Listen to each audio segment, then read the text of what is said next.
We are in. We're live. Let's see. And I hope it's streaming. Checking this for us, everyone, before I call it a success. If not, then I might need to do something. Give me 1 second. Hey, it works! Yes, it's working, it's working, it's working. Okay. Nice. Okay. Everyone, whoever's here, not in the studio, but hey guys, I want to have a great time with you. Whoever shows up, whoever's here, welcome. We're about to listen to the Fomc meeting together. And I'm always super curious, guys. Like, I always want to see what's going to happen with the price. I'm starting to see, I see the comments right here. So a lot of people are streaming, a lot of people are talking about it, and I'm just here with you enjoying this time. I don't have my mic. So yes, I think we'll just have to bear with us here in the Fomc. I cannot see your comments. I'm checking them on my phone. I'm at work, but I'm in my break, so I was like, what to do instead of eating, looking at the Fomc meeting with the fam, of course. So as you're coming in, everybody, go ahead and smash the like button, consider subscribing. Welcome. Oscar Ramos here to tell you and show you. And once we're going to be listening to the Fomc, which is going to start in about 30 minutes. And two, I have this with the prices and everything. Now I'm also looking at what was the decision, which I think by now it should be already the decision whether it's going to be a pause or a rate hike. And I'm going to share with you. Here it is. So rates unchanged, forecast unchanged. So that is, I believe, the latest that we're seeing right now. Let me confirm with you. Let's see. Federal Reserve keeps interest rates unchanged. Yes, there's no change. No interest rate hike. Correct. Perfect. So good. Welcome. We have Darren, Chris, Ally. What's going on, guys? Welcome. Happy to see you here. Welcome. So we're not in the studio, but you know me, I'm crazy, and I wanted to come here and show you guys. This is it. We have no rates unchanged, meaning we talked about it for a while. We know this was probably going to happen, and it occurred. Now, what's going to be interesting right now is what will Jerome Powell say? That's it. Is it because core inflation? Is it because headline inflation is going up because of gas prices? You know, there's a couple of things that you and I were going to be listening, and it's going to be exciting, fun. Let's see. Shiba Inu. Shiba Inu, nothing. Oh, wait. Don't go too fast. I know I have to work on this Mac. It's not my computer, but Shiba Inu right now, it's moving up a little bit. In the 1 hour, obviously nothing super huge, but it's something decent. Welcome, guys. Who do we have here? Oscar, we're tired of the market going down and down for 3 years. Make it pump. I love my people. I will love to make it pump, but that's not in my purview. It's not in my power. And you know, that's awesome that no influencer has the power to pump the market, right? I'm going to turn on the volume right now once it's on because I don't want any copyright strikes. Let's listen a little bit. Payment systems, including distributing currency and yeah, so it works. Everything's working right now. Very good. I'm looking at my comments right here. Every single time when we have the opportunity, we come here to the lab. It's happening, you know. The Fomc didn't have too much time to work on the thumbnail, but it's fine. I'm using the one I've used the last time. Let's see. Let's go to Twitter. That post by Wachiguru is going to be breaking. Federal Reserve pauses interest rates, remains at 5.25 to 5.50. Let's go ahead and repost that. Everyone is the same, 5.5, 5.5. It's like we do have a good idea and a good understanding of what the market is going to do. Fed officials still see one more 0.25 rate hike increase in 2023 and expect to hold rates higher for longer in 2024, 2025 than in June projections. Okay, so buckle up. Buckle up. That's what's happening right now.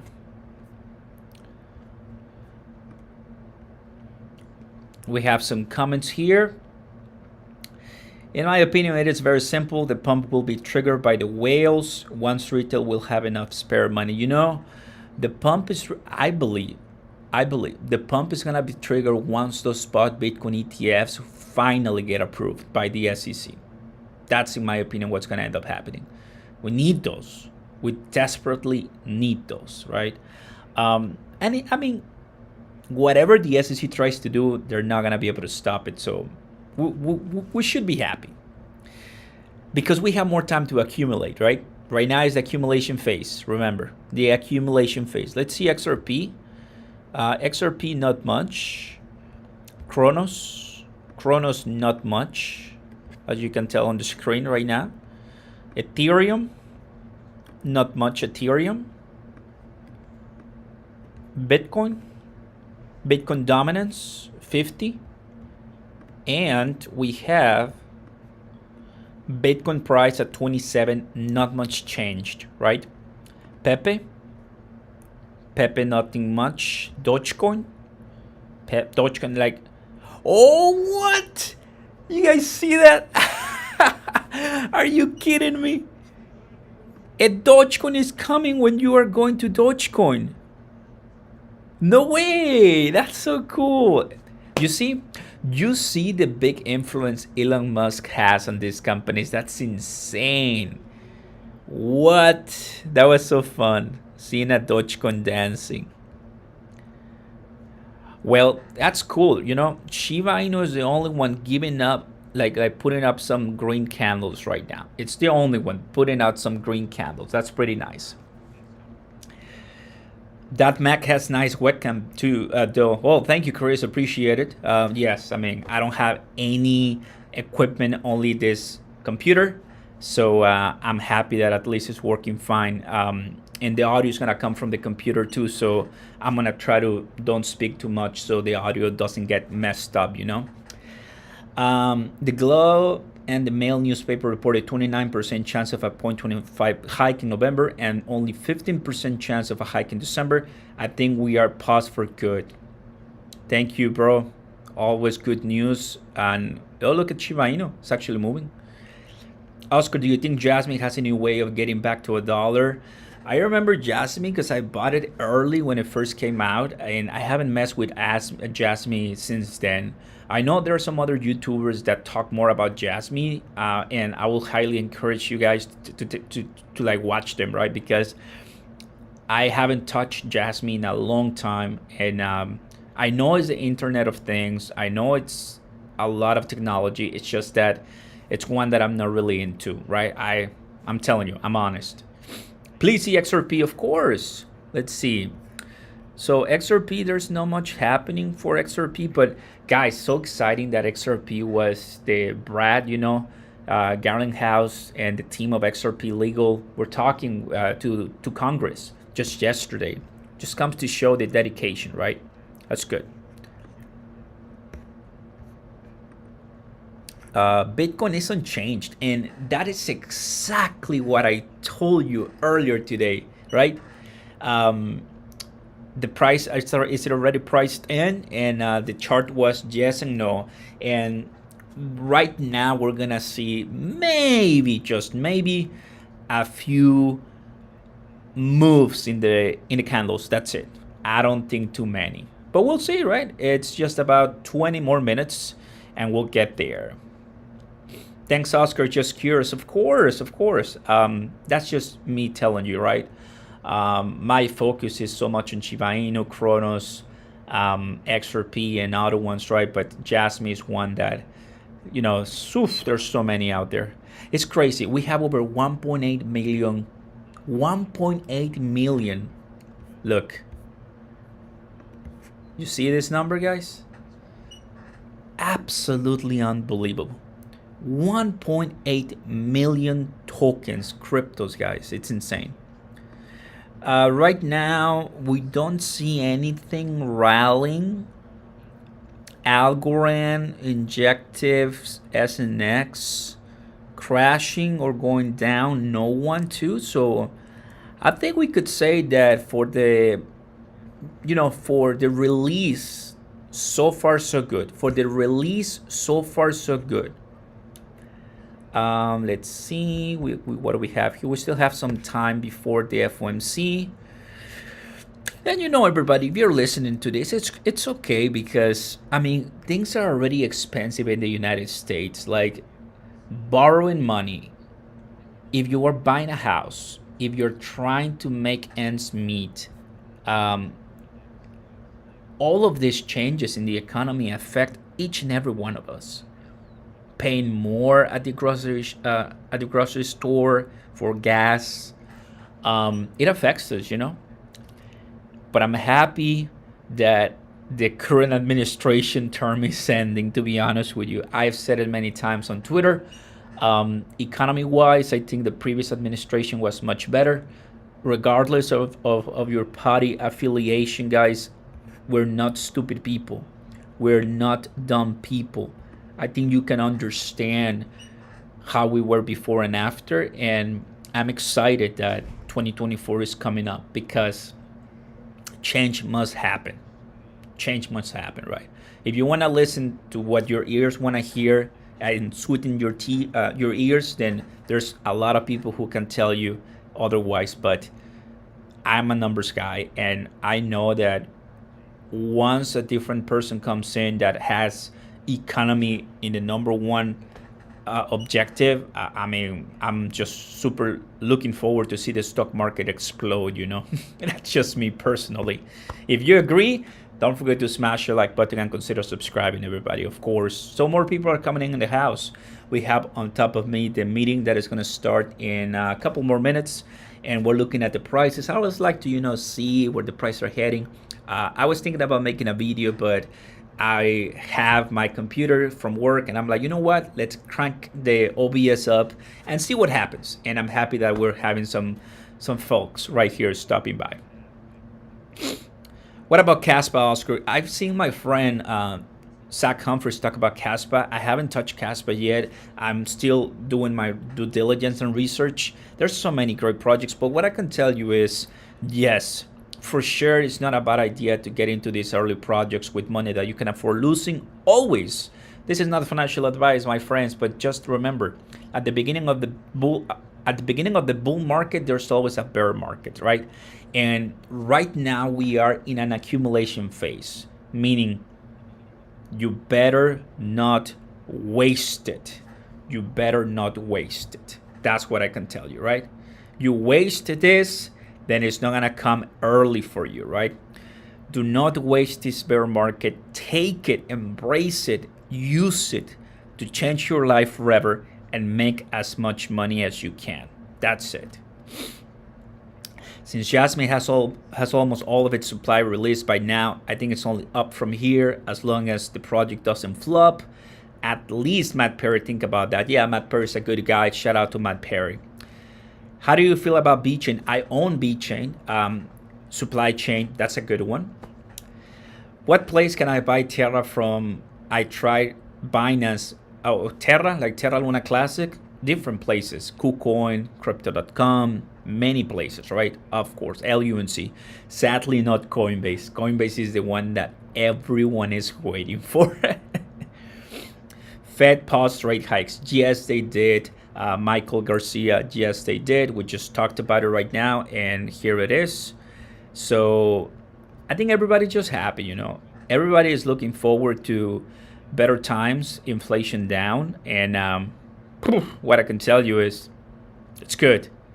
Not pausing interest rates is the beginning of good news for the economy. It's the beginning. You're talking that the cutting the rates, that will be extremely bullish. Listen to me, guys. Cutting the rates will be so bullish that when you mix, oh, this is so powerful. You mix cutting rates and then Bitcoin spot ETFs approved. No. I want to be alive by then. I want to be alive to see that and witness that. I want to be alive to witness that. Honestly. How do you feel about B-Chain? What plays? Love some Crow. Shiba Inu, BET, Jasmine, and BLS. Yes, for sure. I think the good cryptos, absolutely. FOMC already put this out. Now I gotta see what Powell says, but rates are paused. Yes, Michael. Yes, you're right. Can I pin this? No, I cannot. Okay. But yes, you are totally right. Just about 15 more minutes, and Mr. Jerome Powell is going to be speaking. Yeah, I mean, right now I think we're going on what the market is dictating. Remember, we had 3.7 headline CPI inflation and 4.3 to 4.3 core inflation. So we're going down in what matters, the core inflation, everybody. This is good. This is good, guys. Remember. Finally, some relief at Clay Ford. Probably, but I mean, it was already expected. I don't think we're out yet. Reason why is because, yes, they don't need to increase all the federal funds rate to the moon so inflation goes down, because if they do that, guys, how many regional banks collapse and went bankrupt because of that, right? The FOMC knows that, and they cannot do it so harshly. So for us, I mean, it just gives us more time to bite the dip, I guess. JB, what's going on, brother? Happy to see you here. Welcome. I'm not in my office, and I'm not in my studio. I'm at work, and I really just wanted to talk to you guys and listen to this and enjoy this. And I hope my audio is coming out well. Once he starts speaking, I'm gonna shut up. There's no way for me to pause the audio here, so I just don't make any noise. And whatever questions, comments, thoughts, ideas that you have, put them in the chat, right? Just remember, if you're here, it's because obviously you're subscribed or you're just coming in, whatever it is. I thank you guys for the support. And also, just look at this as the trailer, to what it's gonna happen once we're finally out of this mess. Just look at it like that, and your life will be so much better. So much better. Thanks for the positive vibes anytime, and of course, positive vibes always. We say it like it is, there's some times where we have to say it and be aggressive and deliver the bad news, but sometimes today, a pause, I'll take it, So, wow. Audio is very good. Awesome. That's really great to hear. SAC is reporting TVL and Shiba Inu is dropping fast. Yes. We've been talking about that too when it comes to Shiba Inu. Shiba Inu wallets are going like this and like this, flat right now. Shiba Inu bone staked, it's going high, but it's low. And TVL is right now going down because of the price of bone is going down. Remember, that's what it is. The TVL, it's all that delicious bone and Shiba Inu price. Boom. There you go. Looking at your comments right here, guys. We are just 10 minutes away from Jerome Powell speaking. And overall, I'm excited, to tell you the truth. Cronos, it's, not moving much. XRP, not moving much. Shiba Inu is the one that is trying to break a little bit. Other than that, we're just seeing everything a little bit red. But Shiba Inu is kind of trying, trying. If we go out, this is the same price we've had since, the weekend. So trying to recoup those losses and try to go a little bit higher. We'll see if we can get to that 408. That'll be amazing.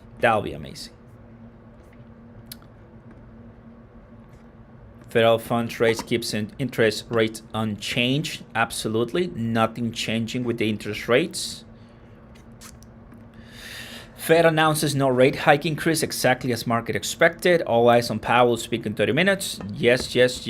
It's what we all are waiting for.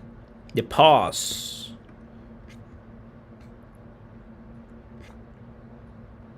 Tell me in the comments, guys, what you forecast for this upcoming two, because we have FOMC meeting schedule, and we have this one, another one, and just basically 3 total, 2 more after this. We have this one happening right now, then we have October, November, and we have December, right? So these are gonna be huge too, because that's the end of 2023. That's how we're gonna end. And whether it's positive or negative, you know that we're heading in better territory right here. Plus, these FOMC minutes are gonna come in October, so that's something to be looking forward and about. The minutes always helps to, understand what any changes, any updates. Looking forward to that for sure. Thanks for everything you do, Oscar, and report for the community. Absolutely, Juan. That's what we do. That's what we sign up for here on YouTube. Oscar, do you still like Tectonic and VVS? I'm gonna give you some work. Go ahead and watch the video I posted yesterday night, and your question will be answered. Let's go. He announces Gensler's sacked. Gary Gensler, everybody, is the evil of the SEC, right? It is what it is. He's not gonna leave Binance.us alone. He's not gonna leave Coinbase. He's not gonna leave CZ. And just understand that we're better than that. And sad but true, it is who we got. But pretty sure that if somebody else comes in from the federal government as the president of the United States, I'm sure that he's gonna be kicking the can, if you know what I mean. What do you think about Tron, Gary? I think Tron is a good one so far based on the numbers that I've seen and the evidence, because the DeFi Tron is winning super nice. Honestly, I'm just so amazed. And the community is good, and they have a good utility case too. So Tron good. It's one that I think they're not gonna be having too much trouble putting massive numbers in the bull market. That's what I think about Tron.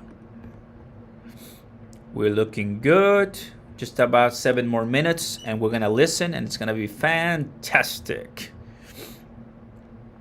The trouble is we're in okay spot right now, but we still are spending to decline. Here comes the holidays to create more consumer debt and slow the train. You guys know, this comment just reminded me something that it's so difficult to embrace, but I'm gonna show it to you. 33 trillion. No, trillion. Guys, the national debt just hit 33 trillion, a full trillion higher than the 32 trillion hit on June 15th. It took 40 presidents over 190 years to add the first trillion to the national debt. Joe Biden added the last trillion in just over 3 months. That must be a record. All of them, I think, have spent so much money. Trump, Biden, everyone. But I don't know, guys. I know it's not going to be fine at the end of the day. And somebody has, at some point, a generation after us, or our generation, is going to be bearing all the consequences to that. So it's insane. Part of the reason why crypto is the answer to get out of the system, get out of the system, because $32 trillion, who's gonna pay for it? We owe China, we owe Japan, we owe other different places, printing money out of thin air. I don't know if you noticed, but Tucker Carlson, right? I follow him on X. If you don't know him, Well, do your research. Tucker Carlson, he met with the president of Argentina. Well, so sorry, no. The candidate for presidency of Argentina, the one who's leading. And what a great conversation on X. Like, it was viewed by over 300 million people. 300 million people watched that and on. And Argentina 100 years ago was a top country in South America. Now they have inflation beating records.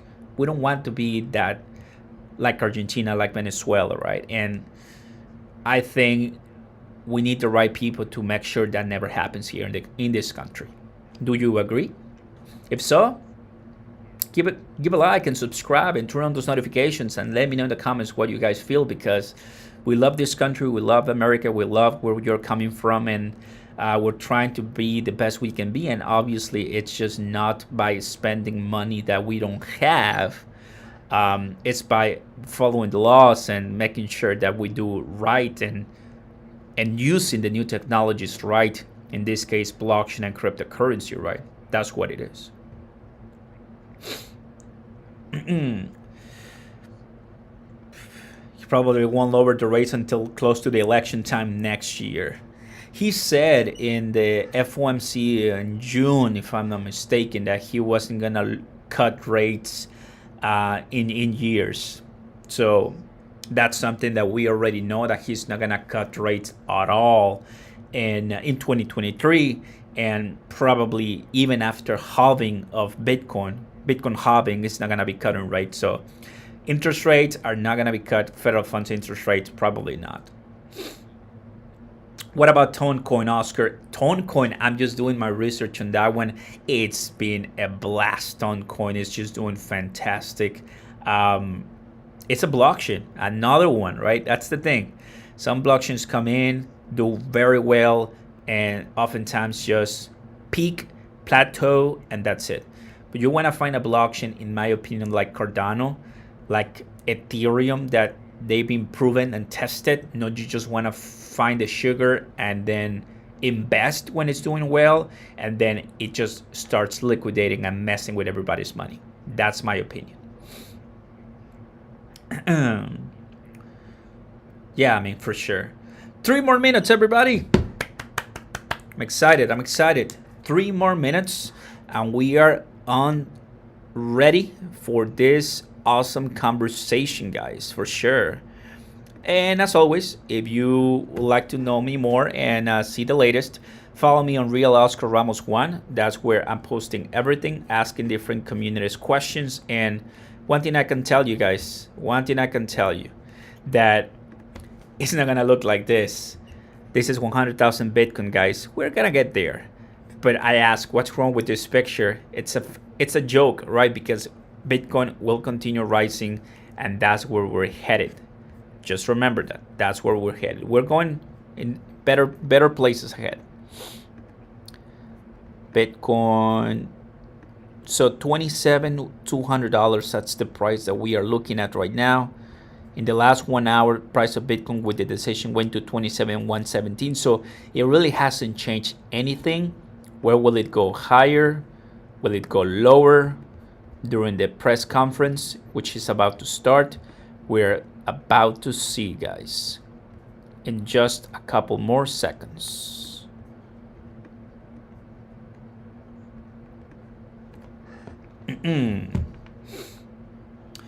Please, Shiba Inu to 401 today. That'll be amazing, right?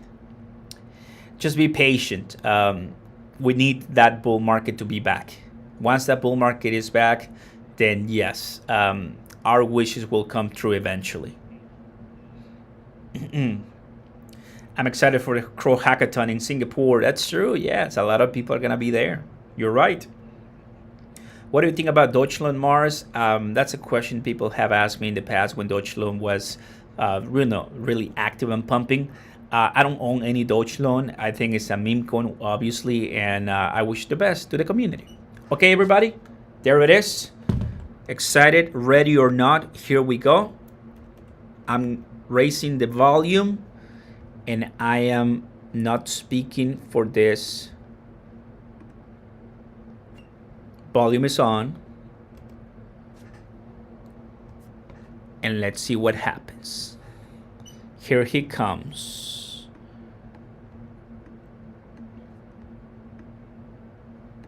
Jerome Powell speaking after he paused the federal funds interest rate.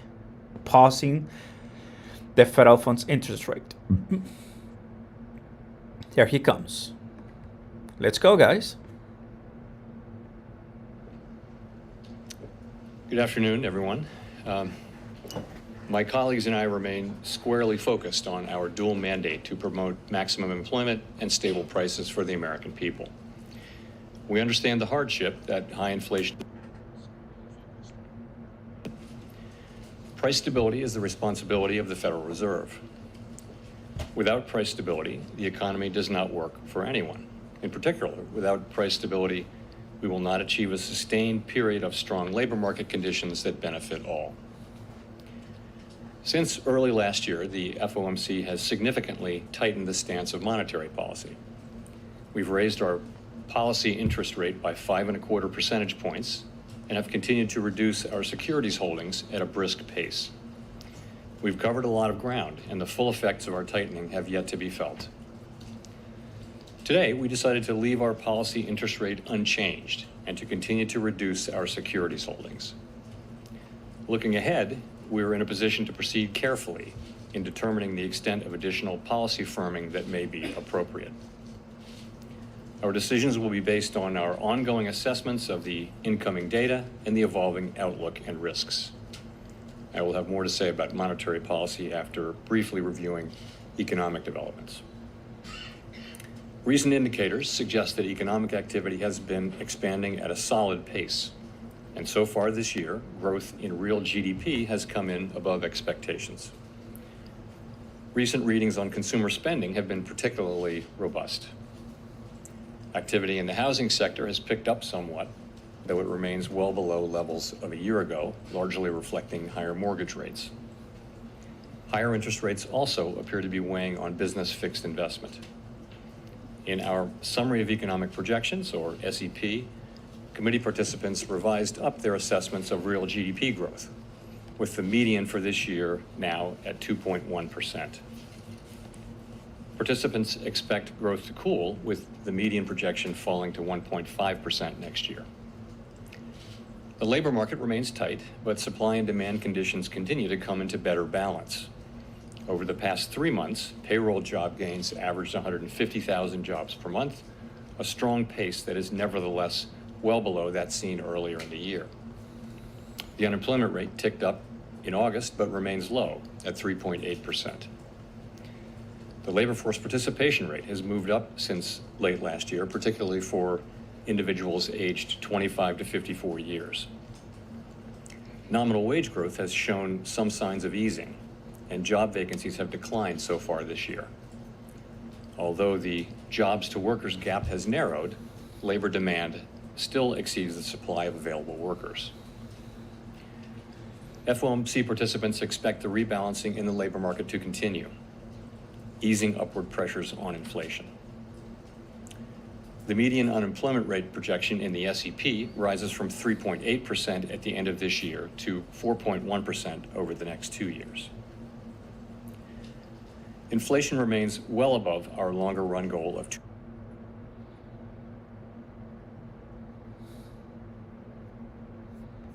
2%, 4% over the 12 months ending in August, and that excluding the volatile food and energy categories, core PCE prices rose 3.9%.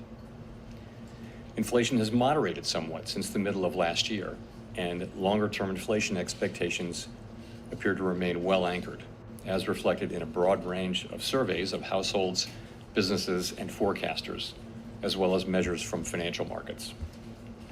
Nevertheless, last year, and longer-term inflation expectations appear to remain well anchored, as reflected in a broad range of surveys of households, businesses, and forecasters, as well as measures from financial markets. Nevertheless, the process of getting inflation sustainably down to 2% has a long way to go.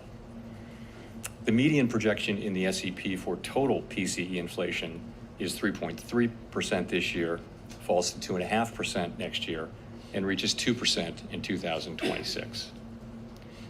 The Fed's monetary policy actions are guided by our mandate to promote maximum employment and stable prices for the American people. My colleagues and I are acutely aware that high inflation imposes significant hardship as it erodes purchasing power, especially for those least able to meet the higher costs of essentials like food, housing, and transportation. We are highly attentive to the risks that high inflation poses to both sides of our mandate, and we are strongly committed to returning inflation to our 2% objective. As I noted earlier, since early last year, we have raised our policy rate by 5.25 percentage points. We see the current stance of monetary policy as restrictive, putting downward pressure on economic activity, hiring, and inflation.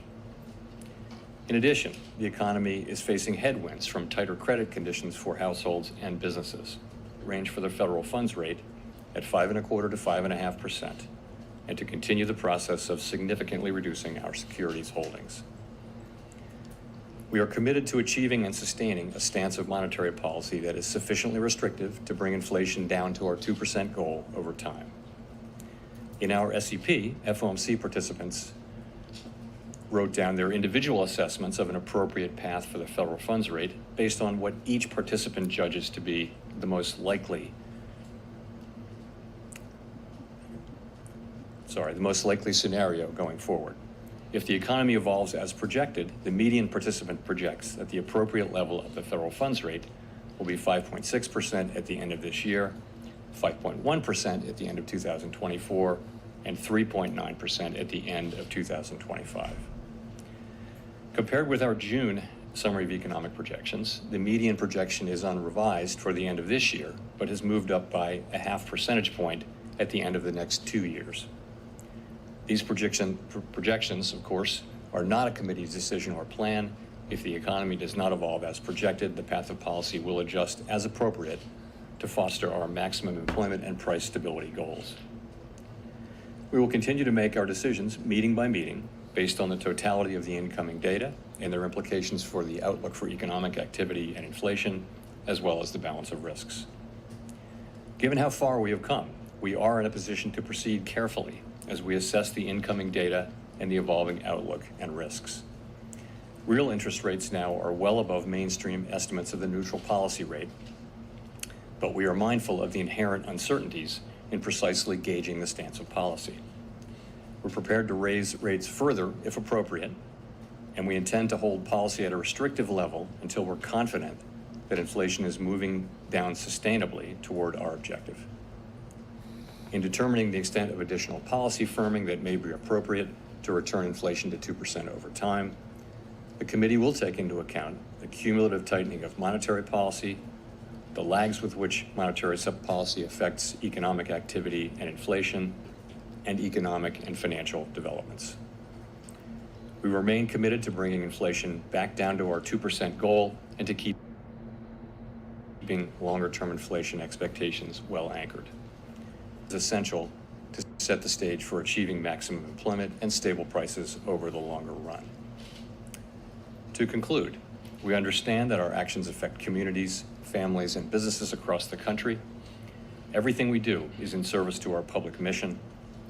We at the Fed will do everything we can to achieve our maximum employment and price stability goals. Thank you, and I look forward to your questions.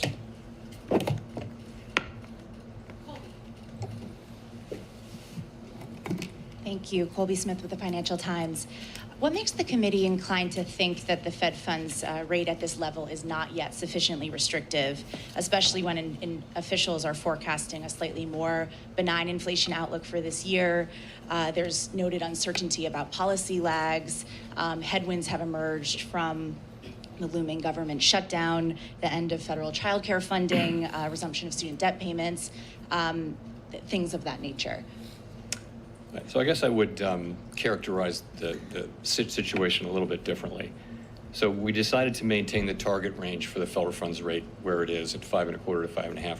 As soon as he stopped talking in his first speech, that candlestick just dropped.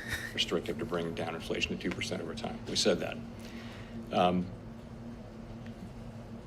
But the fact that we decided to maintain the policy rate at this meeting doesn't mean that we've decided that we have or have not at this time reached that stance of monetary policy that we're seeking. If you looked at the SEP, as you obviously will have done, you will see that a majority of participants believe that it is more likely than not that it will be appropriate for us to raise rates one more time in the 2 remaining meetings this year. Others believe that we have already reached that. So it's something where we're not making a decision by deciding to about that question by deciding to just maintain the rate and await further data. So right now, it's still an open question about sufficiently restrictive. You're not saying today that we've reached this level. We're not saying, yeah, no. Clearly, what we decided to do is maintain the policy rate and await further data. We want to see convincing evidence, really, that we have reached the appropriate level, and you know, we're seeing progress, and we welcome that.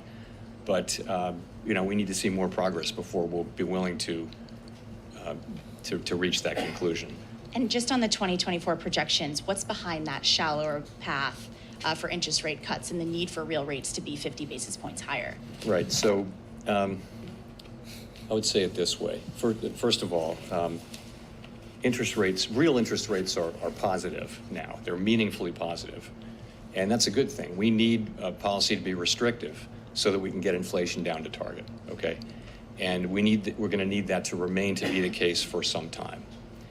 So I think, you know, remember that of course, the SEP is not a plan that is negotiated or discussed really as a plan. It's accumulation, really, and what you see are the medians. It's accumulation of individual forecasts from 19 people, and then what you're seeing are the medians. So I wouldn't want to, you know, bestow upon it the idea that it's really a plan. But what it reflects, though, is that economic activity has been stronger than we expected, stronger than I think everyone expected.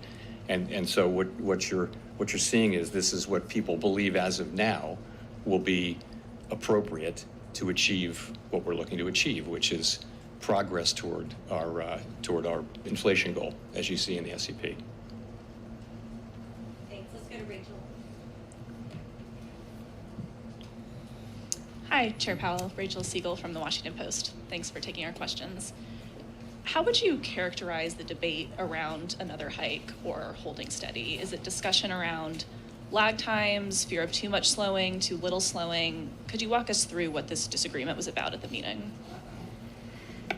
Yeah, so the proposal at the meeting was to maintain our current policy stance. And I think there was obviously unanimous support for that. But this, of course, is an SEP meeting, and so people write down what they think, and you have some, you saw, I think 7 wrote down no hike at this meeting, or between now and the end of the year, and I think 12 wrote down another single hike in one of the next 2 meetings that we have between the end of the year. So it wasn't like we were arguing over that, people just stating their positions. And really what people are saying is, let's see how the data come in. You know, we want to see, you know what we want to see. We want to see that these good inflation readings that we've been seeing for the last 3 months, we want to see that it's more than just 3 months, right? We want to see, you know, the labor market report that we received, the last one that we received, was a good example of what we do want to see. It was a combination of across a broad range of indicators, continuing rebalancing of the labor market. So those are the 2 things. Those are our 2 mandate variables, and that's the progress that we want to see. But I think people, they want to be convinced, you know, they want to be careful not to jump to a conclusion really one way or the other, but just be convinced that the data, you know, support that conclusion. And that's why, given how far we've come and how quickly we've come, we're actually in a position to be able to proceed carefully as we assess the incoming data and the evolving outlooks and risks and make these decisions meeting by meeting. And in your view, I know nothing has been decided yet, but what would one more hike at the end of the year do to the economy or to inflation? And on the other side, what would no hike do, if you could sort of game that out for us? So, you know, you can make the argument that one hike one way or the other won't matter, but for us, we're trying, obviously as a group, it's a pretty tight cluster of where we think that policy stance might be, but we're always going to be learning from data. You know, we've learned all through the course of the last year that actually we needed to go further than we had thought. If you go back a year and what we wrote down, it's actually gotten higher and higher. So we don't really know and that's why, again, we're in a position to proceed carefully at this point. A year ago, we proceeded pretty quickly to get rates up. Now we're fairly close, we think, to where we need to get. It's just a question of reaching the right stance. I wouldn't attribute huge importance to one hike in macroeconomic terms. Nonetheless, we need to get to a place where we're confident that we have a stance that will bring inflation down to 2% over time. That's what we need to get to, and we've been moving toward it. As we've gotten closer to it, we've slowed the pace at which we've moved. I think that was appropriate. And now that we're getting closer, we have the ability to proceed carefully. Let's go to Steve. Steve Leisman, CNBC. Mr. Chairman, I want to return to Colby's question here. What is it saying about the committee's view of the inflation dynamic in the economy that you achieve the same forecast inflation rate for next year, but need another 0.5 point of the funds rate on it? Does it tell us that the committee believes inflation to be more persistent, requires more medicine effectively? And I guess a related question is, if you're going to project a funds rate above the longer run rate for 4 years in a row, at what point do we start to think, hey, maybe the longer rate or the neutral rate is actually higher? Thank you. So I guess I would point more to, rather than pointing to a sense of inflation having become more persistent, I wouldn't think that's not, we've seen inflation be more persistent over the course of the past year, but I wouldn't say that's something that's appeared in the recent data. It's more about stronger economic activity, I would say. So if I had to attribute one thing, again, we're picking medians here and trying to attribute one explanation, but I think broadly, stronger economic activity means rates, we have to do more with rates, and that's what that meaning is telling you. In terms of what the neutral rate can be, we know it by its works. We only know it by its works, really. We can't the model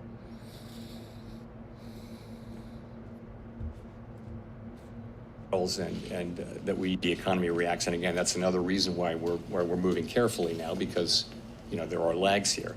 So it may of course be that the neutral rate has risen. You do see people.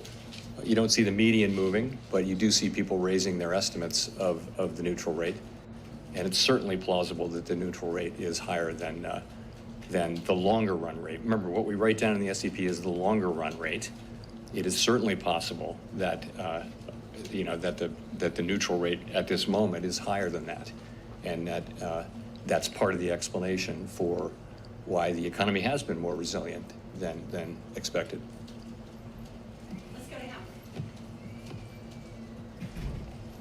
Howard Schneider with Reuters, thank you. So you've said several times that the economy needed a period of below trend growth to get inflation consistently back to 2%. You kind of get that in 2024, a little bit. 1.5% is just a touch below what's the estimate of potential.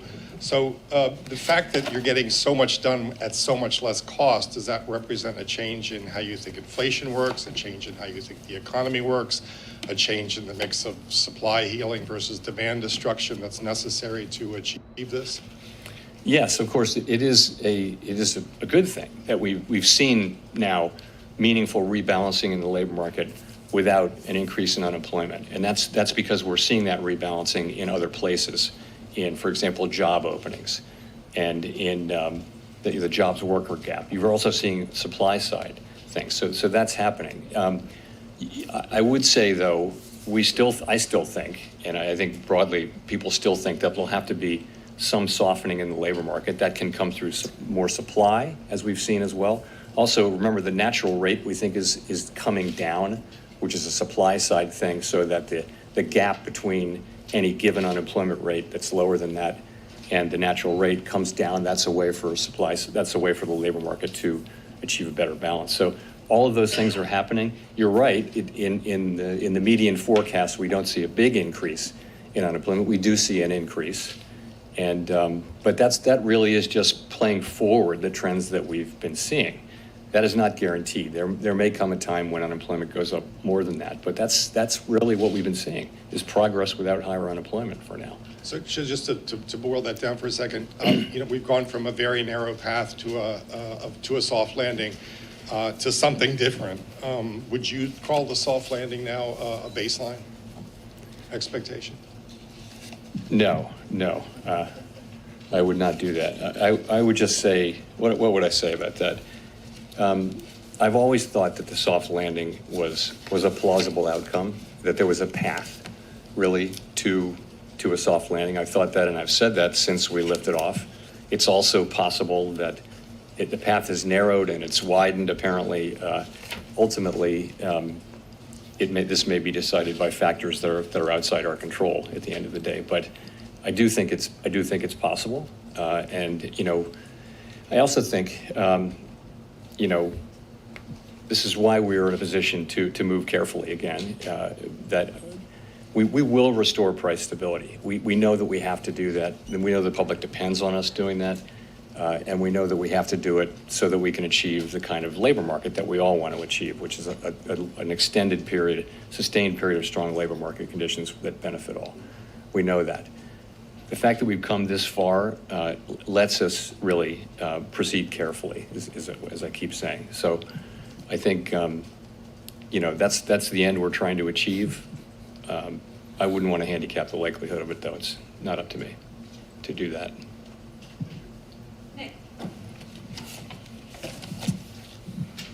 Nick Timmeros of the Wall Street Journal. Chair Powell, both you and Vice Chair Williams have indicated that sufficiently restrictive will be judged on a real rather than nominal basis, implying some scope for nominal rate cuts next year, provided further compelling evidence that price pressures will continue to subside. Is the FOMC focused on targeting a real level of policy restriction? And can you explain what would constitute enough evidence that will allow the FOMC to normalize the nominal stance of policy while keeping real policy settings sufficiently restrictive? I mean, yes, we understand that it's a real rate that will matter and that it needs to be sufficiently restrictive. Again, I would say sufficiently restrictive only when you see it. It's not something you can arrive at with confidence in a model or in various estimates. And so what are we seeing? We're seeing, through a combination of the unwinding of the pandemic-related demand and supply distortions and monetary policy's work in suppressing demand or alleviating very high demand. The combination of those two things is actually working. You're seeing, inflation coming down. It's principally now in goods, also in housing services. You begin to see effects of it in non-housing services as well. So we think that is working. And I think as we've said, we want to reach that. We want to reach something that we're confident it gets us to that level. And I think confidence comes from seeing, enough data that you feel like, yes, okay, this feels like we can for now decide that this is the right level and just agree to stay here. We're not permanently deciding not to go higher, but we would, let's say if we get to that level. And then the question is, how long do you stay at that level? And that's a whole nother set of questions. For now, the question is trying to find that level where we think we can stay there. And we haven't gotten to a point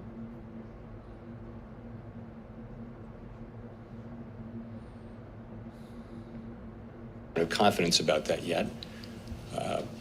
That's the stage this year.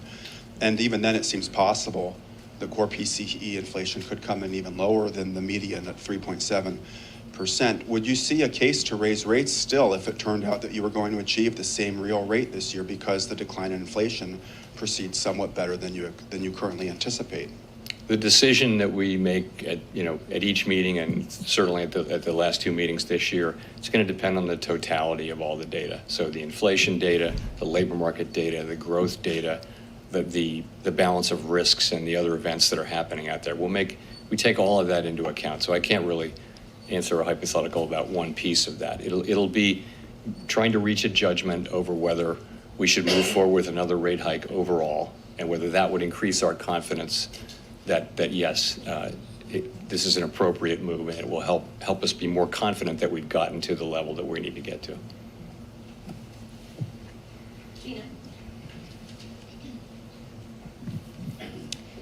Thanks, Chair Powell.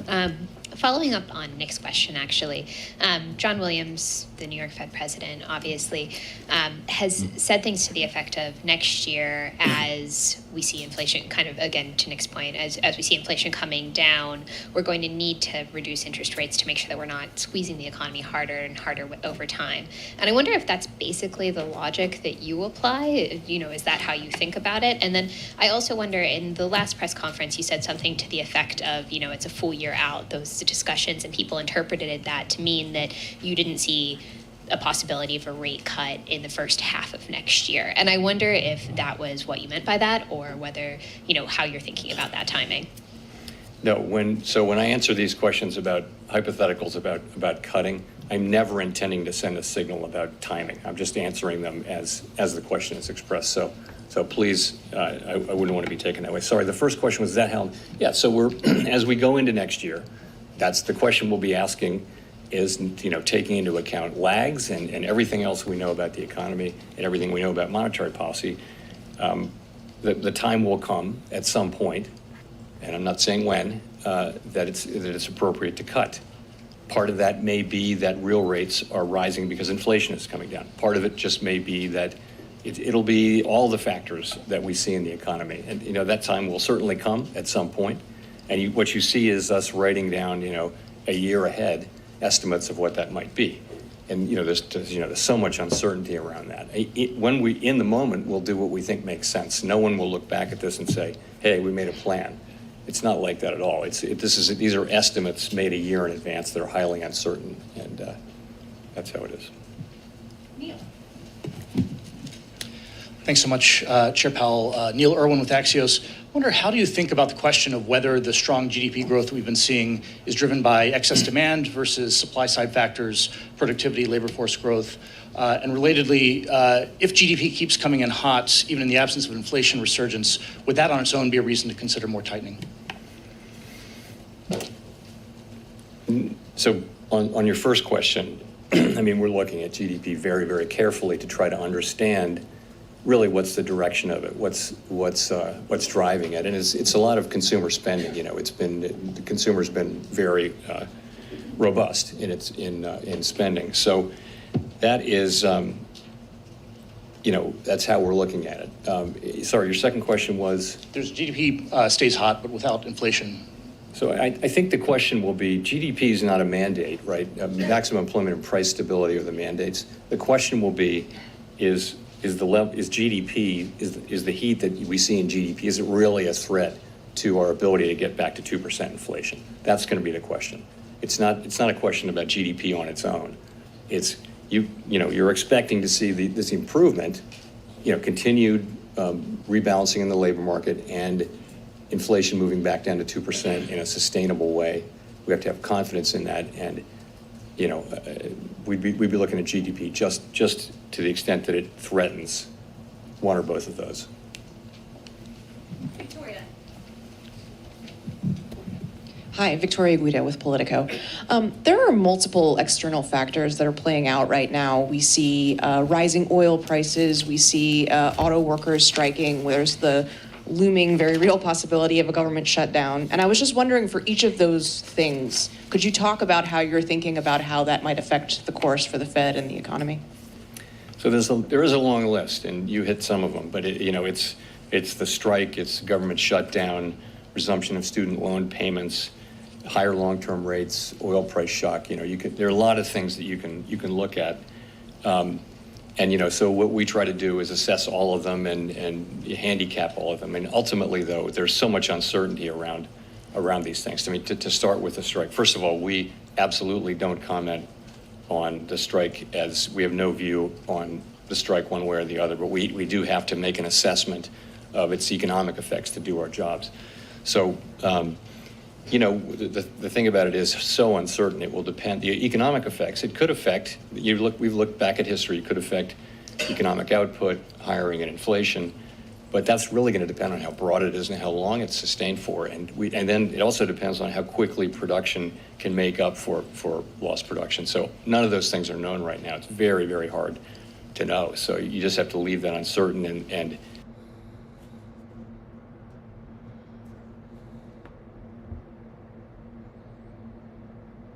we'll be learning, I think, over the course of the next intermeeting period. It hasn't traditionally had much of a macroeconomic effect. Energy prices being higher, that is a significant thing. Energy prices being up can affect spending. It can affect over time. A sustained period of higher energy prices can affect consumer expectations about inflation. We tend to look through short-term volatility and look at core inflation. But so the question is, how long are higher prices sustained? We have to take those macroeconomic effects into account as well. Those are some of them. I'm not sure if I hit them all, but ultimately, you're coming into this with an economy that appears to have significant momentum, and that's what we start with. But we do have this collection of risks that you mentioned. Greg Torres from Bloomberg News. I was a little surprised, Chair Powell, to hear you say that a soft landing is not a primary objective. This economy is seeing added supply in a way that could create long-term inflation stability. We have prime age labor force participation moving up where people can add skills. Workers want to work. We have a boom in manufacturing construction. We've had a decent spate of home building. And since inflation's coming down with strong GDP growth, we may have higher productivity. All are which good for the Fed's longer run target of low inflation. And if we lose that in a recession, aren't we opting for the awful hysteresis that we had in 2010? So are you taking this into account as you pursue policy? Thank you. To begin, a soft landing is a primary objective, and I did not say otherwise. I mean, that's what we've been trying to achieve for all this time. The real point, though, is the worst thing we can do is to fail to restore price stability, because the record is clear on that. If you don't restore price stability, inflation comes back, and you go through, you can have a long period where the economy is just very uncertain, and it'll affect growth, it'll affect all kinds of things. It can be a miserable period to have inflation constantly coming back and the Fed coming in and having to tighten again and again. So the best thing we can do for everyone, we believe, is to restore price stability. I think now, today, we actually, we have the ability to be careful at this point and move carefully, and that's what we're planning to do. So we fully appreciate the benefits of being able to continue what we see already, which is rebalancing in the labor market and inflation coming down without seeing, an important, large increase in unemployment, which has been typical of other tightening cycles. So. Let's go to Chris. Hi, thank you. Chris Rugaber at Associated Press. When you look at the disinflation that has taken place so far, do you see it mostly as a result of what some economists are calling the low-hanging fruit, such as the unwinding of supply chain snarls and other pandemic disruptions, or is it more a broad disinflationary trend that involves most goods and services across the economy? Thank you. So if I understood your question, I would say it this way. I think we knew from before when we lifted off, but certainly by the time we knew that bringing inflation back down was going to take, as I call it, the unwinding of these distortions to both supply and demand that happened because of the pandemic and the response. So that unwinding was going to be important. In addition, monetary policy was going to help. It was going to help supply side heal by cooling demand off, and just in general, better aligning supply with demand. So those two forces were always going to be important. I think it's very hard to pull them apart. They work together. I do think both of them are at work now, and I think they're at work in a way that shows you the progress that we are seeing. Michael McKee from Bloomberg Television and Radio. In June, you forecast a 5.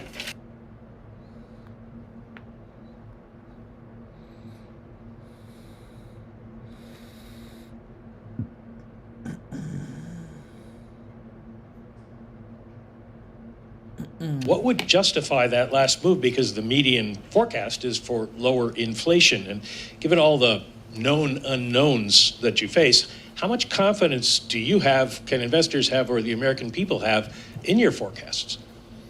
Well, forecasts are highly uncertain. Forecasting is very difficult. Forecasters are a humble lot with much to be humble about. But to get to your question, though, what's happened is growth has come in stronger, right? Stronger than expected, and that's required higher rates. Unemployment, you also see that the ultimate unemployment rate is not as high, but that's really because of what we've been seeing in the labor market. We've seen more and more progress in the labor market without seeing significantly higher unemployment. So we're continuing that trend. In terms of inflation, you are seeing the last 3 readings are very, very good readings. It's only 3 readings. We were well aware that we need to see more than 3 readings. But if you look at June, July, and August, you're looking at really significant declines in core inflation, largely in the goods sector, also to some extent in housing services, and just a little in non-housing services. Those are the 3 buckets. Headline inflation, of course, has come way down, largely due to lower energy prices, some of which is now reversing. So I think people should know that economic forecasting is very difficult, and these are highly uncertain forecasts. But these are our forecasts. We have very high quality people working on these forecasts, and I think they stand up well against other forecasters. But just the nature of the business is the economy is very difficult to forecast. Given the forecast that you have, what justified not moving today, and what could justify moving in the future if you think? Well, I think we have come very far, very fast in the rate increases that we've made. And I think it was important at the beginning that we moved quickly, and we did. And I think as we get closer to the rate that we think, the stance of monetary policy that we think is appropriate to bring inflation down to 2% over time, the risks become more two-sided. And the risk of over-tightening and the risk of under-tightening, it becomes more equal. And I think that the natural common sense thing to do is, as you approach that, you move a little more slowly as you get closer to it. And that's what we're doing. So we're taking advantage of the fact that we have moved quickly to move a little more carefully now as we sort of find our way to the right level of restriction that we need to get inflation back down to 2%. Thank you, Chair Powell. Jennifer Schonberger with Yahoo Finance. With your focus on year-over-year PCE, isn't it true that base effects are huge, and that by the time you meet in November, that it's more likely that you'll have a low PCE number that would make you feel more comfortable? And secondly, how would the lack of key indicators like CPI, the jobs report, impact your approach in upcoming meetings if we were to have a government shutdown? Thank you. Yeah, I missed the first question. What was what factors? The base factors. Base factors, okay. So on that, we're looking at just monthly, right? You can look at just monthly readings and see what the increase was from the prior month. So you're right, when you go back 3, 6, and 12 months, you get base factors, but we can adjust for that. In terms of not getting data, again, we don't comment on government shutdowns. It's possible if there is a government shutdown and it lasts through the next meeting, then it's possible we wouldn't be getting some of the data that we would ordinarily get, and we would just have to deal with that. And I don't know. It's hard for me to say in advance how that would affect that meeting. It would depend on all kinds of factors that I don't know about now, but it's certainly a reality that's a possibility. But would you feel more comfortable on the base effects that as those kind of fall out of the equation for the next couple of readings by November, would you feel more comfortable at that point? Yes. I mean, if you're looking, if we can tell how much inflation has gone up in a given month, right? And that's what we're looking at. And month by month, what's the reading? And I think what we're really looking at is there's a tendency to look at shorter and shorter maturities, but they're incredibly volatile and they can be misleading. That's why we look at 12-month. But I think in this situation where it looks like we've had a bit of a turn in inflation starting in June, we're also looking at 6 months and even 3 months, but really 6 months inflation. So you're looking at it over that period and over longer periods. That's the right way to go. And we don't need to be in a hurry in getting to a conclusion about what to do. We can let the data evolve. Thanks for the question, Chair Powell. Edward Lawrence with Fox Business. So I want to focus back in on oil prices. We're seeing oil prices, as you mentioned, move up, and that's pushing the price of gas. So how does that factor into your decision to raise rates or not? Because the last two inflation reports, PCE and CPI, we've seen the overall inflation has actually risen. Right. So, energy prices are very important for the consumer. This can affect consumer spending. It certainly can affect consumer sentiment. I mean, gas prices are one of the big things that affects consumer sentiment. It really comes down to how persistent, how sustained these energy prices are. The reason why we look at core inflation, which excludes food and energy, is that energy goes up and down like that, and it doesn't. Energy prices mostly don't contain much of a signal about how tight the economy is, and hence don't tell you much about where inflation's really going.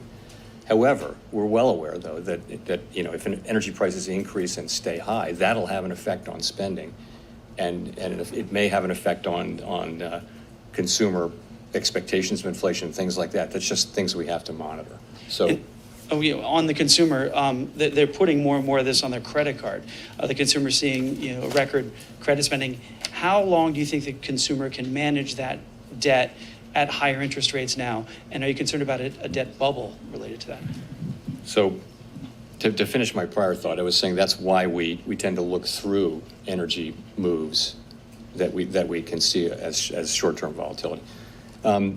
Turning to consumer credit, of course we watch that carefully. Consumer distress, measures of distress among consumers were at historic lows quite recently, during and after the pandemic. They're now moving back up to normal. We're watching that carefully, but at this point, these readings they're not at troublingly high levels. They're just kind of moving back up to what was typical in the pre-pandemic era.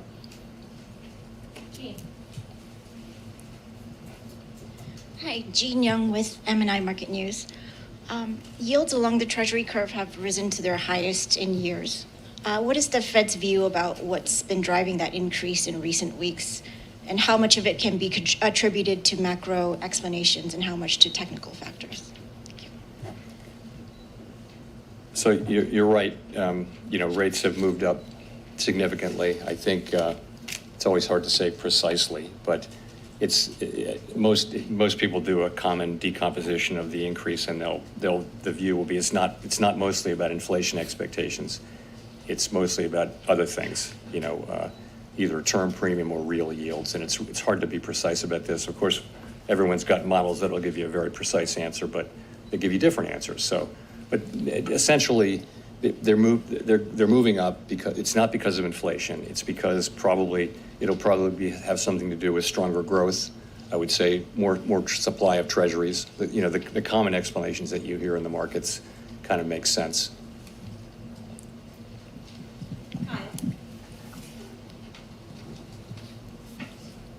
Kyle Campbell, American Banker. Thank you for taking the questions. Just two on housing. You said slower shelter cost growth is in the pipeline and will reflect in inflation readings as new leases are signed. But there's also some questions out there about the way housing costs are measured, particularly the use of rental equivalents, which are estimates from homeowners about what their homes would rent for if they were in the rental market. So my question is, how much of the effort to tame inflation, both as it's measured and felt by the broader public, hinges on housing supply? And then as far as a constrained housing supply being sort of exacerbated by this sort of lock-in effect of mortgages being higher now than they were at their recent historic lows, how is that going to impact future thinking about taking interest rates to that lower bound in the future? So on the supply point, of course, supply is very important over time in setting house prices and for that matter rents, and supply is kind of structurally constrained. But in terms of where inflation's going in the near term, though, as you obviously know, a lot of it is leases that are running off and then being re-signed or released at a level that's it won't be that much higher. A year ago it would have been much higher than it was a year before. Now it may be below or at the same level. So as those leases are rolling over, we're seeing what we expect, which is measured housing services inflation coming down. Your second question was the lock-ins. How much is that affecting things, really? Is that going to affect your decisions to potentially bring rates down to their lower bound in the future, sort of creating that sort of bubble of buying and then a lock-in that sort of stagnates the housing market? I think we look at I would look at the lock-in, the idea being that people are in very low rate mortgages, and even if they want to move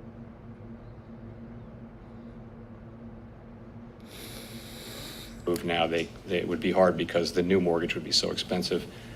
Play a role in our future decisions in a future loosening cycle about whether we would cut rates? No, I don't think it would. I mean, I don't think that's.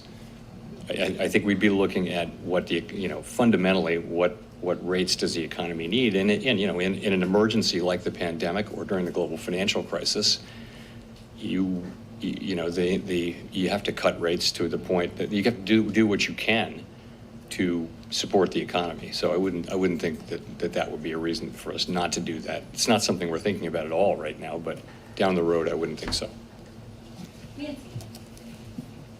Hi, Nancy Marshall-Genzer with Marketplace. Chair Powell, you've mentioned several things that would possibly weigh on consumer confidence, maybe cut back consumer spending, possible government shutdown, high gas prices. At this point, would the Fed welcome a decrease in consumer spending? Would that help you get inflation closer to your 2% target? I wouldn't say it that way. We're not looking for a decrease in consumer spending. It's a good thing that the economy is strong. It's a good thing that the economy has been able to hold up under the tightening that we've done. It's a good thing that the labor market's strong. The only concern, and it just means this: if the economy comes in stronger than expected, that just means we'll have to do more in terms of monetary policy to get back to 2%, because we will get back to 2%. Does that answer your question? Yeah, and I guess on the other hand, would you worry that that could contribute to an economic slowdown or even a recession? Well, that's always a concern. Concern number one is restoring price stability, because in the long run, that's something we have to do so that we can have the kind of economy we really want, which is one with sustained period of tight labor market conditions that benefit all, as I've said a couple times. So that said, of course, we also now, given how far we've come with our rate hikes and how quickly we've come here, we do have the ability to be careful as we move forward because of that consideration. Thank you, Chair Powell. Simon Rabinovich with The Economist. One of the factors in the economic resilience to date appears to be a lesser degree of rate sensitivity than in the past. Obviously, we've talked about households with long fixed rate mortgages, also companies that refinanced before last year. What is your thinking about the efficacy of rates and how that's changed? And then related to that, how do you think about the distributional consequences in the sense that if you're a relatively wealthy household with a long fixed rate mortgage, the past year has not been all that tough with rates going up, whereas if you're relying on your credit card for supporting your consumption, in fact, times are getting a lot tougher, a lot more quickly. Thanks. So what?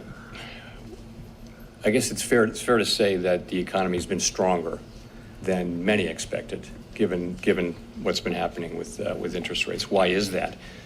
Many candidate explanations.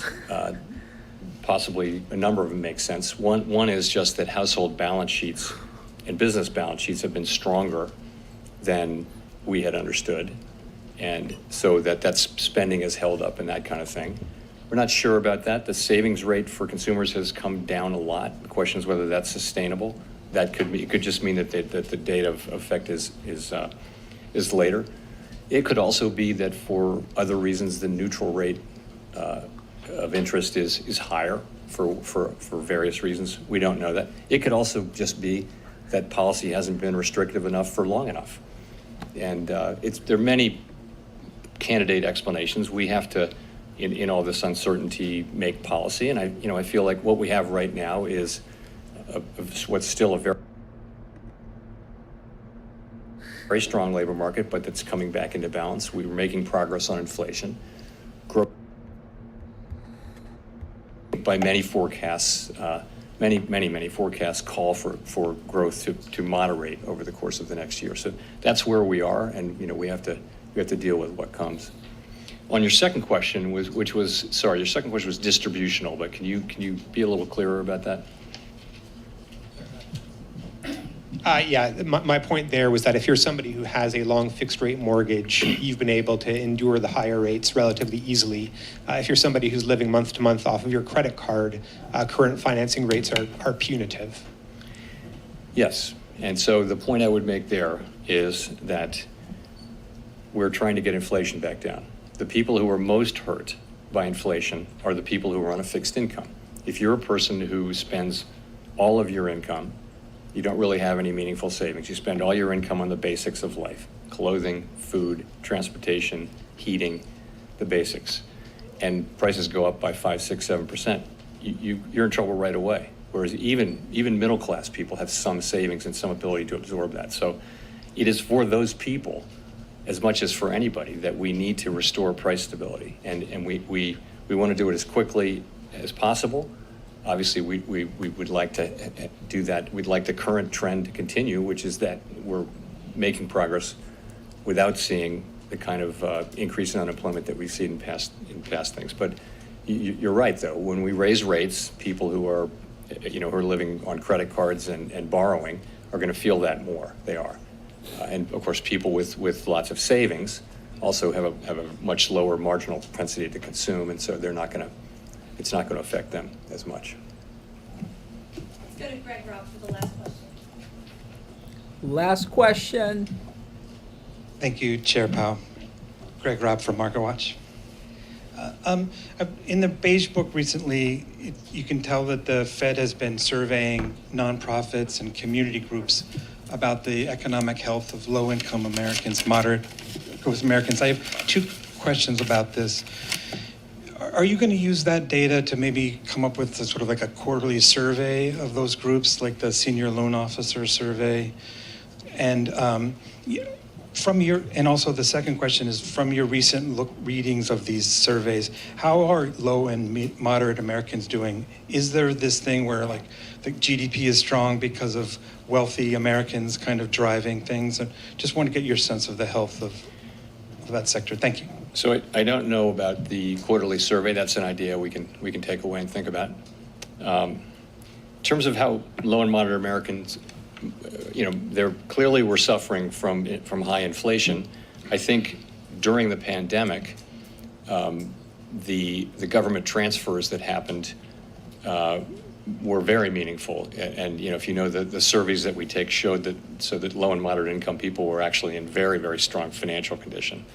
I think now it's a very hot labor market, and you're seeing high nominal wages, and you're starting to see real wages are now positive by most measures. So I think overall households are in good shape. Surveys are a different thing. So surveys are showing dissatisfaction, and I think a lot of that is just people hate inflation, hate it. And that causes people to say the economy is terrible, but at the same time, they're spending money. Their behavior is not exactly what you would expect from the surveys. That's kind of a guess at what the answer might be. But I think there's a lot of good things happening on household balance sheets, and certainly in the labor market and with wages. The biggest wage increases having gone to relatively low wage jobs, and now inflation coming down, you're seeing real wages, which is a good thing. Thanks very much.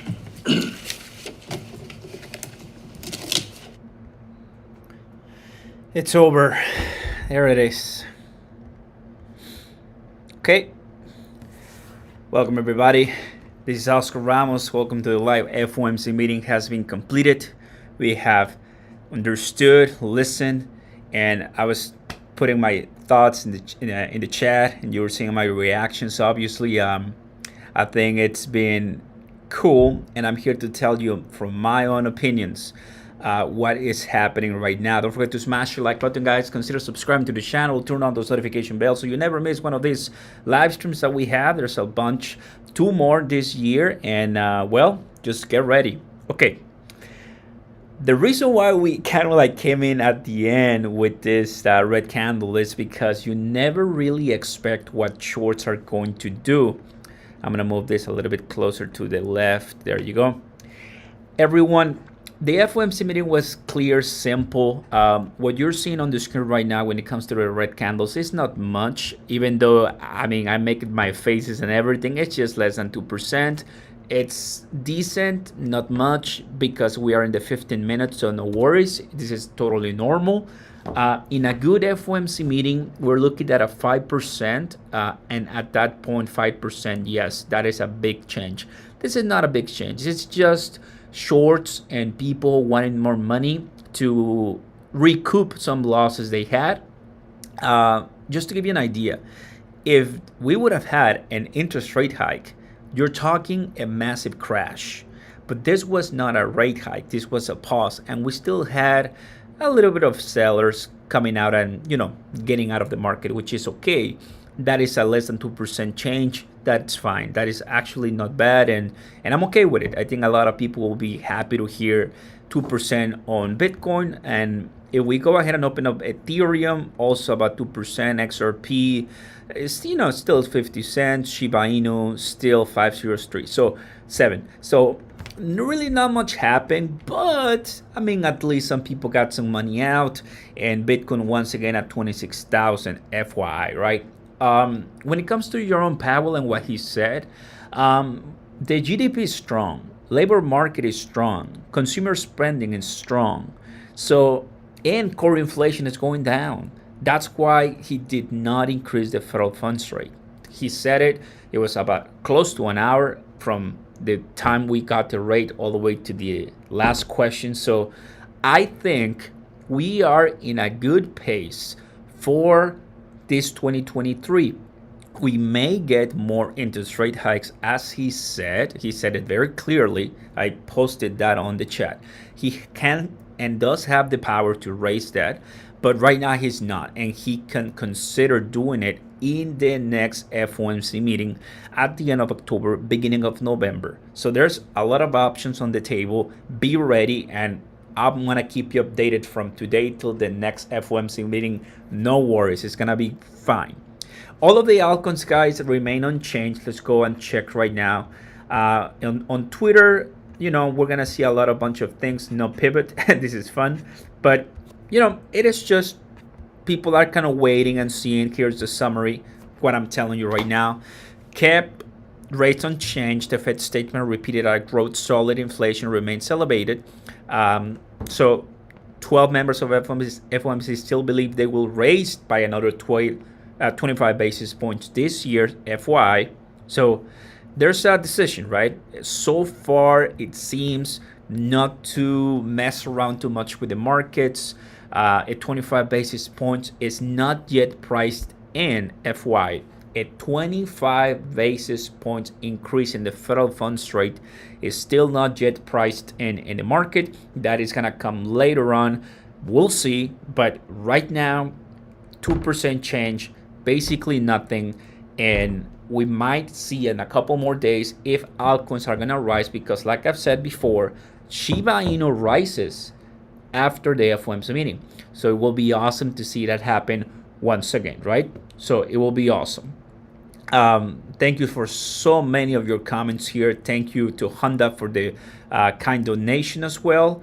And it does mean that we have more opportunities to get some deals if you're looking into long-term projections when it comes to crypto and Bitcoin. Okay? Other than that, everybody, that was it. That's the FOMC meeting here at my workplace. I'm not in the studio. As you can tell, I'm not in my office, but I'm happy that I was able to live stream it for you guys, and you came in, strong. So many of you. I'm just so happy. And I mean, at the end of the day, we'll have to wait a couple more days or weeks to see how in the world, because check this out. This is the day. This is what's going on right now. When you zoom out, this changed nothing. Literally, it's the same candlestick we had just yesterday. So we are moving up, we're moving down. We do need a little bit more, but you can tell how the days before we came out strong, and now we're kind of reversing back once again. Probably and hopefully we can stay above the 25,000 and continue rising higher. All right, but other than that, welcome to more volatility in the price of crypto and Bitcoin, and everything remains the same when it comes to the prices, my friends. All right, let's see. As always, take a look at my Twitter page, Real Oscar Ramos 1. Links down below for any questions, comments. Join the Patreon. Get into crypto.com. Get some free money as you do so. And let me know in the comments how and how many questions you guys have, because honestly, this was, as always, super fun, relaxed and enjoyed. Thank you guys for your amazing time here, for all your questions, comments, and chat messages. Love it. Thank you for showing us this, man. I would have missed it, of course. Anytime. Can't wait for the upcoming pump dump videos. Keep them coming. Well, look, it's just the updates, right? We are happy that all updates can come regardless which crypto we're talking about, but just know that in a couple more years, 1 year at least, we'll be after Bitcoin halving and ready for some delicious pumps in the altcoins that we've been holding during the bear market. Then all the people watching me right now will be like, dude, we survived, this is awesome. Yep, just wait. Thanks for watching, everybody. I'll see you next time. Be safe, and until the next one, peace. Let's go. I think I need to stop it from here. Yes, end stream.